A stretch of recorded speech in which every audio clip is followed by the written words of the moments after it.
A big hello, or more appropriately for this conversation, bonjour, bonjour, to the Bonjour, bonjour. Activate community. Today, I'm here with Louis Grenier, a marketing expert, consultant, and host of Everyone Hates Marketers, the no fluff, actionable podcast for people sick of marketing bullshit. I'm your host, Chloe Cara, a global business marketing executive at TikTok by day and presenter and content creator by night. I think we can all agree that marketing is becoming increasingly more challenging. There's more noise than ever before, and it's overall becoming a lot more difficult to stand out, or as Louis likes to say it, stand the fuck out. So, Louis, unfortunately, I have some bad news for you. We're going to have to run a virtual event together. And we have to do the marketing for it as well. And the bad news is that you're going to have to work with me for a bit, and I'm not the best at it. So, how would you go about promoting it, and what would you focus on? I can see you've done your research. You're stealing all my angles and all my like everything I've ever done basically in the last few seconds. So that's good. So I mean, we need to start from the start, right? Which is, what is it? What do we do? But I guess the best question to ask first is, who really cares about the specific thing that we can offer them? Like, what type of companies, what type of people inside, and why? You know, what triggers, what context? What is the thing that would make them really care? We're specifically targeting luxury brands. So we are trying to target businesses. So more specifically, marketing teams and like perhaps C-suite level as well of businesses that we want them to run their ads with us on. So let's say we're like a platform. Right. Okay. So like TikTok.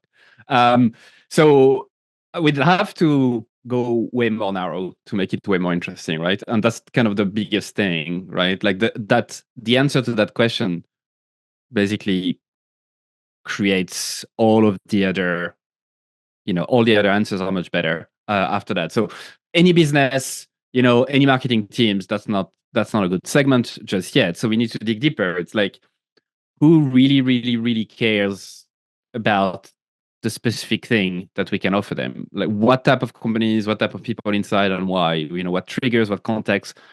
What is the thing that will make them really care? So what do they care about from their perspective, right? Like, you seem to have experience in that industry, let's say. If we reverse engineer it, we say we have figured out that our best customers tend to be in the luxury sectors. Great. Okay.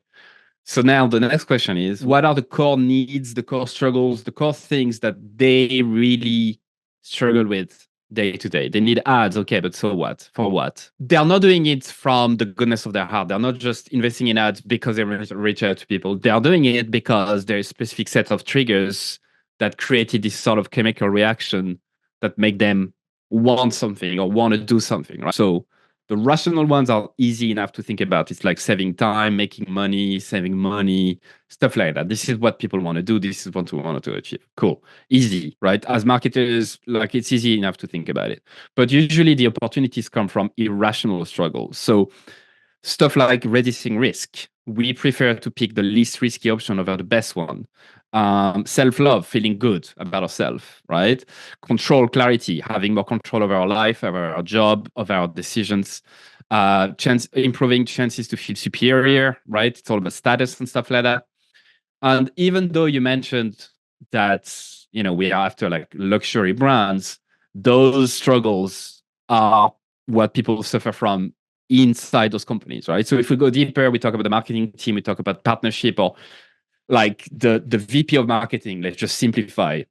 VP of marketing wants to be seen as someone who's knowledgeable to the CEO, wants to make sure that he's going to reach his target so that he's seen as a professional who has his shit together. All of those stuff are important to consider. So when we do an event like that, I don't care whether it's luxury, whether they're after 15 to 25, 35-year-old, doesn't matter. What I care about is understanding from their perspective, okay, what do they care about? And if it's the VP of marketing that we're after, let's just say for the sake of it, they want to improve, like, it's all about self-love and status. So they want to be seen as someone who's got their shit together. They've only recently got hired in that company, and therefore they want to prove themselves. The ads that they want to run is a byproduct of that. It's the reason why they're doing it, right? It's how they are planning to solve that thing. But there's plenty of other ways. So what type of attributes would they need to have to really care more than the average about this? So you can see it as a pyramid. At the top of it is that need, and then everything else that you do is for that, right? So then we can go deeper into how to find concept and stuff. But I think it's a good start to say, like, this is what marketing is about, right? It's marketing. So we start with the people. What do they give a shit about? Reverse engineer the group that would most likely care about that. Think about context and psychographic and things that are not just like industry, sector, age, and start from there. And then it gives way more clarity. Like understanding pain points of the attendees and in a way, almost like creating user personas out of them as well. And essentially the event that we create should be solving those more inherent needs. What would you say is the single biggest challenge marketers face today? And how can we overcome this? Well, you mentioned at the start, I think it's the overwhelm. It's not, I talk to marketers mostly every day, and this is just by far the single most frequent thing I hear. They're overwhelmed by everything. They are overwhelmed by the new tech, like AI. They're overwhelmed by those direct response marketers making you believe that like you're stupid if you don't know X, Y, and Z. They're overwhelmed by the noise that other marketers are creating, because as marketers, marketers are very, very good at this, obviously. So it adds to the noise. Overwhelmed by algorithms and social media feeds fucking with your brain.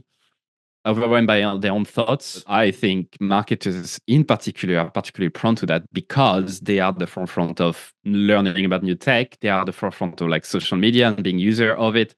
We tend to be more like in the know about things, and we are exposed to way more noise. And how do you personally overcome it? It's about focusing on first principles, the marketing, psychology, business, behavioral psychology, evolutionary biology, whatever you want to call it. Those are things that will never change about people. People are not changing. It's just the different things that we're exposed to.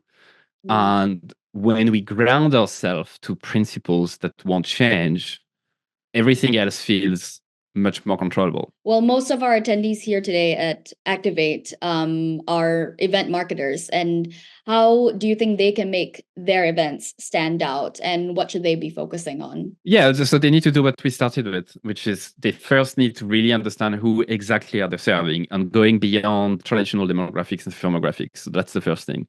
Once they have that, they have what I would call a unique positioning. So now we can move on into playing with maybe the approach in terms of, okay, now that we know who we serve and how, and what they need, then let's play with ways to approach it in a way that is novel. For example, a few years ago, when I was working at Hotjar, which is a web analytics company, we were working on the new positioning, and we had to come up with something to generate leads. One thing I like to do, a quick exercise to come up with a lot of good ideas, is to ask people around me or ask customers, what do you hate the most about thing? So I think I posted on LinkedIn then, like, what do you hate the most about events or virtual events? If we were doing the opposite of that, of really go left field. So, talks are too long. Okay, what if we make them extremely short? Talks are salesy. Well, what if we tell the guests that under no circumstances should they send anything, or like we won't even invite them in the first place? Blah, blah, blah, right? And by doing this, you can basically create an approach that is quite fast, but then the fear comes in, right? It's like, oh, but what if it doesn't work? And this is something that is rather new. I don't think I've ever seen it anywhere. Should we do it? Whatever, right? So you need to fight this. And instead of going back to the average, to the center of the map, you need to push the boundaries further. So we then ask, okay, 5 minutes. That sounds like a good, like a number. What else could we do? Okay, 5 minutes for 5 days, 5 speaker each day, right? Like that sounds pretty memorable, and like we're doubling down on that. I think it's a good example of just not looking at what others are doing in the space and instead focusing on the people we wanted to serve. And I think we got 20,000 signups for this event, but it worked really well. People really liked it, and it forced people, the guests, the people speaking, to stay concise, unlike me right now. It has been a pleasure. Where can people find you and hear more from you, Louis? Search for Everyone Hates Marketers wherever, and you'll find me. That's unfortunately all the time we have for today. Thank you for joining us, Louis. That was a lot of fun. Plenty of tips for our event marketers at Activate to get stuck into. And lucky for you, you can rewatch this interview on the gleanin.com website. We hope you enjoy the rest of the event. Au revoir. Au revoir.